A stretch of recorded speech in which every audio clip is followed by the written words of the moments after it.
Hey, good Wednesday morning. It is August 31st, the last day of August. This is your tropical update around 10 a.m. here, and things are fairly active out in the deep tropics. Now, nothing is threatening us here at home or in the United States, but we are watching for a couple of systems to potentially come our next named systems. We've got three out here right now. The National Hurricane Center is highlighting. You can see two of those highlighted in red, and one is highlighted in orange. So two are have a high chance of becoming a depression and maybe even our next named storm. And I tell you what, the race is on to see which one of these becomes Danielle. Danielle is our fourth name on our list, and then after Danielle, it's Earl. So we could potentially have Danielle and Earl in the next 3 to 5 days or so. Now, starting with this northern one, because this seems like one that may try to spin up a little bit faster than the other.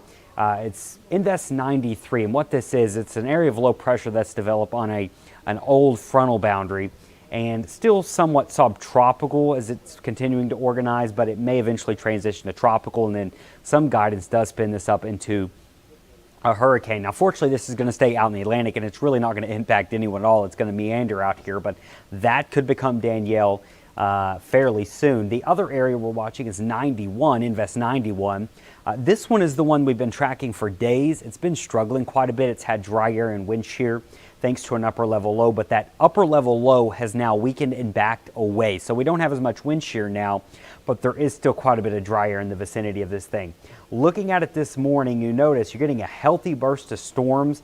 That's the initial signs of it trying to organize enough to become a depression, or if the winds are strong enough, of course, it could become our next tropical storm. So we'll see which one gets that designation first as they race to get the name Danielle and then eventually Earl. This one's heading west-northwest, not very fast, only 6 miles an hour right now. But you can see there the northwest movement of it is going to take it mainly north of the Caribbean islands. You can see Puerto Rico there on the map, and then the U.S. and British Virgin Islands. It'll be on the doorstep, kind of on the outskirts of it, but it looks like mostly it will miss the islands, at least with a direct impact. When you look at your tropical models here, you can see they all agree that this thing's heading northwest, mainly missing the islands, and then as we get into early next week, that's when that curve to the north and northeast is going to happen.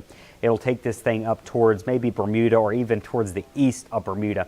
Now, if it's a stronger system, it'll curve a little bit faster, but if it's a weaker system, it may get a little bit further off towards the west here before it makes that turn. Either way, it looks like for the most part, going to miss the islands. If you do have trips to places like Puerto Rico, maybe the Turks and Caicos by this weekend, you might notice the seas are a bit rougher, but generally it looks like for the most part it'll stay to the east of these islands. So we'll be watching it, see if we get Danielle or Earl out of it. Now, the other feature is a low pressure developing off the continent of Africa. This certainly has a chance to develop. Models are actually a bit more aggressive with developing this low pressure. You can see out in time through Friday, what you've got here on your map are your three areas that we're highlighting. The GFS and European models showing that area of low pressure. Still far out in the Atlantic coming off the continent of Africa. There's Invest 91 organizing northeast of the islands by Friday, and then there is the subtropical system far in the North Atlantic there in the subtropics by Friday organizing as well. We put them in motion. This takes you through Monday of next week. Notice the only one really kind of close to the United States is Invest 91, and then that's when it starts to curve. So the GFS and Euro are pretty split on when this thing curves, but they do both eventually curve it out. To see. The reason the GFS curves it sooner is because the GFS has it a lot stronger. The European model, notice how far apart they are. It's because the European keeps it a weaker system, travels a bit further to the west, and then curves it out. Either way, though, it does not look like any of these are going to be a threat to the U.S.